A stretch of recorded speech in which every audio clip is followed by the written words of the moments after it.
Salut entrepreneurs, chefs d'entreprise et promoteurs. Il existe plusieurs catégorisations que l'on peut faire du monde. Mais aujourd'hui, je vais nous présenter une catégorisation qui va nous aider en tant qu'entrepreneurs à savoir ce sur quoi se focaliser pour pouvoir faire plus d'impact et plus de profit. Et je dirais qu'il existe deux catégories de personnes. Et ces catégories sont déterminées par l'objet de notre quête. Il existe ce que j'appelle les pêcheurs des choses et ce que j'appelle les pêcheurs d'hommes. Ces deux catégories définissent qui nous sommes. Et globalement, il existe un vaste nombre de personnes qui sont parmi ceux qui pêchent les choses. Ça veut dire que les pêcheurs d'argent, de voitures, qui sont à la quête de biens, qui sont à la quête de la dernière promotion, de la dernière maison, du dernier contrat. Il existe une race très restreinte, très peu nombreuse. Eux, ils sont à la pêche des hommes. En réalité, nous tous, nous sommes ici sur la terre pour pêcher. Et pêcher ici, comment ça se définit? On pêche en apportant quelque chose contre une compensation que l'on recherche. Imaginez un peu lorsqu'on pêche à la ligne. Qu'est-ce qu'on fait? On met un apport au niveau de la maison pour donner au poisson ce qu'il veut et en retour, nous pouvons capter le poisson, nous pouvons attraper le poisson. C'est la même chose. Lorsque nous pêchons, nous apportons quelque chose afin de pouvoir recevoir ce que l'on désire. Et les personnes qui pêchent les choses, le groupe de ceux qui pêchent les choses, eux, ils sont focalisés sur les choses tangibles. Ils vendent des choses tangibles.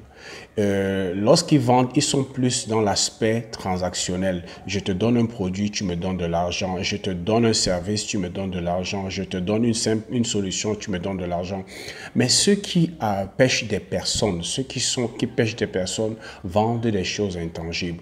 Il suffit juste de lire les biographies, il suffit juste de regarder dans l'histoire et même dans notre ère, ceux qui font vraiment de l'impact et qui aussi font de la fortune, vous allez vous rendre compte qu'ils vendent plus que des choses tangibles. En réalité, les études l'ont déjà démontré que les choses intangibles ont plus de valeur aux yeux des hommes que les choses tangibles. Il suffit de voir lorsque les gens arrivent en fin de vie, vous allez voir que les choses qui les tiennent à cœur, les choses qui auront marqué leur vie seront moins les choses tangibles comme la voiture, la maison, les habits qu'ils ont portés, la nourriture qu'ils ont mangée. Ce sera plus des choses qui ne sont pas tangibles, qu'on ne peut pas toucher. Et justement, dans les personnes qui sont après les hommes, qui pêchent les hommes, vendent des choses intangibles, ils vendent des visions, ils vendent des rêves, ils vendent des convictions, ils vendent des valeurs, et ils vendent une certaine cause, ils vendent un certain idéal. Et lorsque tu arrives à comprendre comment incorporer une vision, un idéal, une cause, des valeurs, des convictions dans ce que tu fais en tant qu'entrepreneur, ça booste ton pouvoir attractif et ça booste ton indice d'influence à un niveau que tu ne peux pas imaginer. Les personnes qui ont bougé le monde jusqu'à aujourd'hui et qui continuent de le faire dans notre ère, ce sont des personnes qui ne vendent pas seulement des produits, mais au-delà du produit, qui vendent des choses intangibles. Ce sont des pêcheurs d'hommes. Ils sont après les hommes parce qu'ils ont compris quelque chose. Lorsque je réussis à pêcher les hommes, j'aurai les choses. Parce que les choses que je recherche, l'argent que je recherche qui va me permettre d'obtenir la maison que je désire, la voiture que je désire, offrir la vie des rêves, la vie des rêves de mon épouse et de mes enfants ou de mon époux, ce sont des choses qui se trouvent entre les mains des gens. L'argent que je veux gagner, c'est dans la poche de quelqu'un. L'argent qui me permettra de faire le voyage de mes rêves, c'est dans la poche de quelqu'un. Et si je réussis à pêcher la personne, j'aurai cet argent qui me permettra d'obtenir les choses. Et ceux qui gouvernent le monde, ceux qui dirigent le monde, ceux qui font de l'impact, ont compris que si nous voulons faire plus de profit, nous devons faire de l'impact dans les vies des hommes. Nous devons impacter l'homme, nous devons transformer l'homme.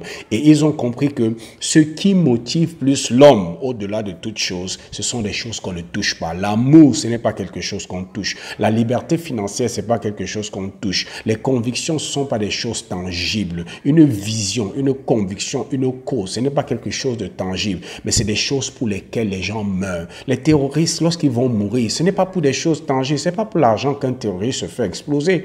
Il se fait exploser parce qu'il croit à une cause. Lorsque Martin Luther King a levé tout un peuple, c'était pour une cause, la justice. C'est pas quelque chose de tangible. Lorsque Mahatma Gandhi a mobilisé plus de 200 millions de personnes, c'était pour une cause qui était intangible. Elon Musk aujourd'hui vend un rêve qui va au-delà de Tesla, qui va au-delà de SpaceX. Il vend la liberté d'expression, la liberté de pouvoir se mouvoir et de vivre la vie que l'on veut. Et lorsque tu comprends ça, que les changeurs du monde, les leaders de ce monde, ceux qui font plus d'impact, ceux qui réussissent même dans le domaine des affaires, vont au-delà du produit, ne vendent pas le produit, mais incorporent leur produit dans une vision plus grande, dans une conviction, dans des valeurs, dans une cause, dans quelque chose d'intangible qui a plus de valeur aux yeux des hommes que la chose tangible. Alors tu deviendras une personne qui va faire un impact extraordinaire et cela va se matérialiser dans tes résultats. Donc, ça, le choix nous appartient. Est-ce que nous voulons être des pêcheurs des choses? Est-ce que nous voulons être des pêcheurs d'hommes? Est-ce que nous voulons juste vendre des choses tangibles pour obtenir l'argent qu'on veut, pour avoir la voiture qu'on désire? Ou est-ce que nous voulons nous focaliser sur des choses intangibles? Maintenant, tu peux ne pas avoir la capacité de le faire. Ça, je peux t'aider. Tu peux me contacter. Mon équipe et moi, nous t'aiderons à définir ta vision, à définir tes valeurs, à définir ta mission et à définir ta focalisation, la chose intangible sur laquelle tu vas te focaliser, qui va donner plus de valeur à ton produit, plus de valeur à ton entreprise, plus de valeur à ta marque, plus de valeur à ton offre. Et le choix nous appartient. Est-ce que je suis un vendeur de choses ou est-ce que je suis un vendeur? Est-ce que je suis un pêcheur de choses ou est-ce que je suis un pêcheur d'hommes? Le choix nous appartient. Est-ce que je vends les choses tangibles ou est-ce que je vends les choses intangibles? Suis-je là pour faire de l'impact dans les vies des hommes ou suis-je là simplement pour leur estiper leur argent? La décision que tu prendras, le choix que tu feras va déterminer tes résultats dans ton entreprise, dans ton business, dans ta vision et dans ton organisation. C'était Zoé du Cameroun. Je te souhaite le succès.